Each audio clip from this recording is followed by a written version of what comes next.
Bahujan Samaj party के वरिष्ठ नेता और मंडल प्रभारी हाजी सरफराज रहीम जी जो पूर्व प्रदेश प्रभारी थे उत्तराखंड के, उनसे यहाँ पर हम बात करेंगे। लगातार आप लोग पूरा सिस्टम में आ रखी है इस समय बहुजन समाज पार्टी, पंचायत चुनाव भी है, 27 का इलेक्शन भी है, तो क्या कुछ करने जा रहे हैं? सबसे पहले तो मैं आपका धन्यवाद करना चाहूंगा। बाकी जो हमारे संगठन की बात है, संगठन तो मैंने पहले भी कहा, मीडिया हमें दिखाती नहीं। हम 24 घंटे पार्टी के काम में लगे हुए हैं, पूरा संगठन लगा हुआ है पूरा मजबूती से। अब छोलिया हो या लोबिया, सफेद चने या काले चने, सब कुछ मजेदार बने। और अभी हमारे पे माननीय बहन जी का आदेश है कि पूरा संगठन चाहे 2 बार 3 बार कैसे भी रिन्यूअल करना पड़े, घर घर जाके संगठन बनाना पड़े, अपने मजबूत साथियों को संगठन में लेना है और संगठन बनाना है। तो हम उसी कार्यों को पूरा कर रहे हैं। लगातार माननीय हमारे जिलाध्यक्ष जी बैठे हैं, ये भी पूरा दिन रात 24 घंटे किसी टाइम इन्हें फोन कर लो, ये वहीं हाजिर है। हर जगह पूरे जिले में इन्होंने पूरा काम उठा रखा है, काम जैसे कहते हैं। माननीय बहन जी का पूरा आदेश पूरा पालन हो रहा है। अभी हाल ही में कुछ घटनाएं हुई थी उत्तर प्रदेश में, उसको लेकर भी बहन जी ने जो है वो कहीं ना कहीं सरकार को घेरने की कोशिश की थी। जी, माननीय बहन जी दलितों, पिछड़ों और जो शोषित वंचित वर्ग हैं, उनके लिए हमेशा से आवाज उठाती आई हैं। और हमारी 4 बार की सरकार में इन सब पिछड़ी जातियों के, दलितों के, शोषितों के, वंचितों के कभी कोई भी शोषण नहीं हुआ। और हमारी सरकार में सभी लोगों का सम्मान हुआ है। सभी तरह के लोग मंत्री भी बनाए गए, विधायक भी बनाए गए, सब लोगों का सम्मान हुआ। अभी कौशाम्बी वाली घटना को लेकर काफी विवाद चल रहा है। कल आपने देखा होगा, नगीना सांसद वहां जा रहे थे, उनको पुलिस ने रोक लिया और उसके बाद करछना में बहुत बड़ा विवाद हो गया। वहां पर गाड़ियां जला दी गई, पूरी सड़क पर अराजकता हुई है पूरी, बहुत ज्यादा।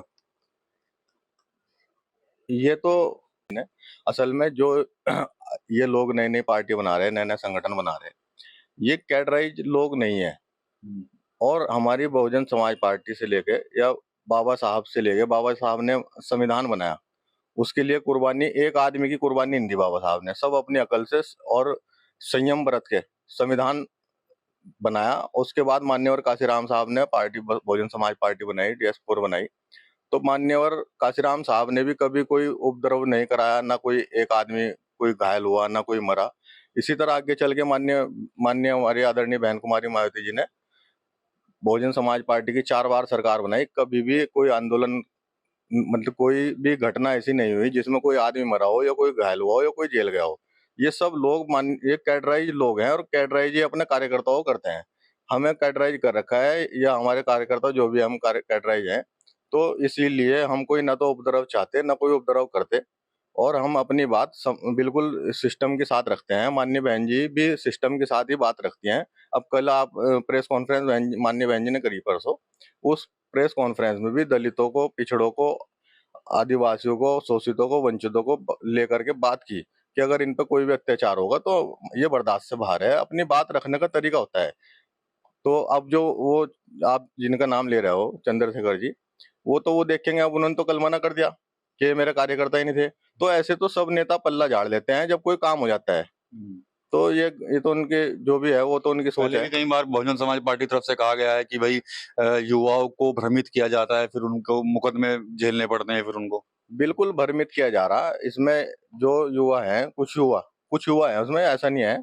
आप हमारे पार्टी के कैडर देखो, आप पार्टी के प्रोग्राम देखो, उनमें 60-65% युवा ही होते हैं। कभी आप हमारे प्रोग्राम में आना तो 60-65% युवा ही होते हैं। तो इसमें मैं उन लोगों से भी कहना चाहूंगा, जो हमारी पार्टी के भी लोग हैं और लोग हैं जो कैडराइज लोग हैं, भाई अगर मैं कैडर बाहर जाके दूसरे लोगों को दे रहा, तो अपने बच्चों को भी कैडर दें। तो जब बच्चों को कैडर देंगे तो इस तरह की घटनाएं नहीं होंगी। ये भी हमारे बच्चे हैं, उनके लिए भी कोशिश करेंगे। अभी 12 तारीख में, अभी पीछे 12 तारीख में हमारा भी काफिला कई हजार लोगों का, कई सौ गाड़ी है, हमारे माननीय बहन जी ने पूरा प्रतिनिधि मंडल वहां पे भेजा था। उसमें भी अगर कोई उपद्रव वाले लोग होते, अगर कैडराइज लोग ना होते, तो ये गड़बड़, वो लोग कह रहे हैं कि भाई दूसरे लोगों ने इसमें दंगा कर दिया, तो वो तो सब उसमें घुस सकते हैं। तो लेकिन ऐसा कुछ नहीं हुआ। आर्थिक मदद भी हम लोग करके आए वहाँ। और हमारे पूर्व सांसद खरवार जी थे, GC दिनकर जी थे, और हमारे पाल समाज की जो बेटी है उनके, वो हमारे जो नेता हैं, वो हमारे प्रदेश अध्यक्ष हैं विश्वनाथ पाल जी, वो उसमें गए थे। उन्होंने अपनी बात बिल्कुल अच्छी तरीके से रखी। ऐसा नहीं है, जो कार्रवाई उन पर हो रही दूसरों पे, वो भी हो रही। अच्छा, मुकदमे लिखे गए हैं करछना वाली घटना में, अरेस्टिंग भी चल रही है अब।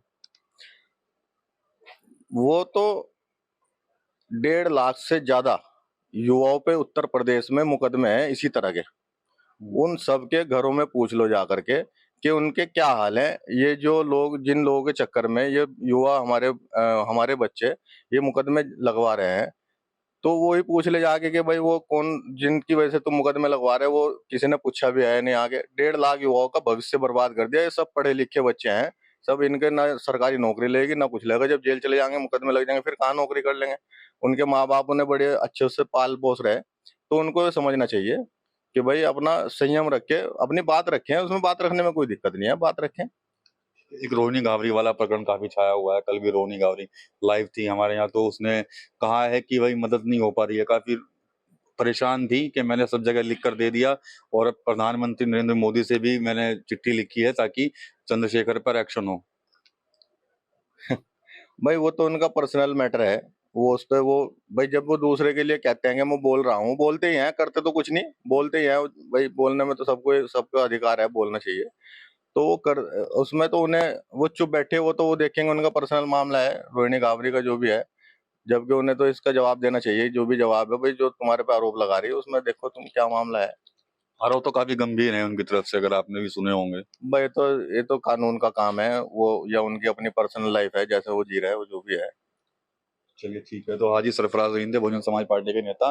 तो जो कल घटना हुई है करछना में, जहां पर चंद्रशेखर आजाद जब कौशाम्बी जाना चाह रहे थे, तो जब उनको वहां पर सर्किट हाउस में रोक दिया गया पुलिस तरफ से, तो उसके बाद कुछ लोग वहां पर हंगामा किया करछना में, और वहां पर पुलिस की गाड़ियां जो है वो तोड़फोड़ की। तो उस पर बहुजन समाज पार्टी के जो नेता हैं उनकी प्रतिक्रिया सामने आई। कहीं ना कहीं निशाना है चंद्रशेखर पर कि कहीं फिर से एक बार, जिस तरह पहले भी सहारनपुर में आपने तो देखने को मिला था कि युवाओं को भ्रमित किया गया था, उनको भड़काया गया था, तो यही कुछ आरोप जो है एक बार फिर से चंद्रशेखर पर बहुजन समाज पार्टी की तरफ से लगाए जा रहे हैं। TV9 यूपी के लिए सहारनपुर से विकास कर रही है। ये है सीक्रेट रेसिपी MDH का जीरा सिर्फ जलजीरा मसाला। सिर्फ जीरा सिर्फ MDH का जलजीरा